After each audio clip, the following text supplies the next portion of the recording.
శ్రీగురుభ్యో నమః మాతాపితృభ్యో నమః. ఓం గం గణపతయే నమః.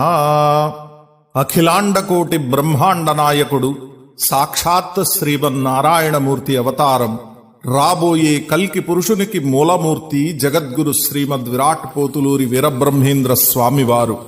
ఈ రోజు వరకు కూడా బ్రహ్మంగారి కాలజ్ఞానము, ఆత్మజ్ఞాన బోధ గురించి తెలుసుకున్న బ్రహ్మంగారి భక్తులు ఇప్పుడు మఠంలో జరుగుతున్న పరిణామాలతో ఎంతో కలత చెంది బాధపడుతున్నారు. అసలు బ్రహ్మంగారు ఏ సంవత్సరంలో పుట్టారు? ఆయన ఏ సంవత్సరంలో జీవసమాధిలోకి వెళ్లారు? ఆయన వంశ చరిత్ర ఏమిటి? ఇప్పుడు కందిమల్లాయపల్లెలో ఉన్న మఠానికి బ్రహ్మంగారి తర్వాత ఎవరెవరు ఈ రోజు వరకు మఠాధిపతులుగా వ్యవహరించారు? వంశ పారంపర్యమేమిటి, సాంప్రదాయమేమిటి అనే అనేక విషయాలు భక్తులు తెలుసుకోవాలని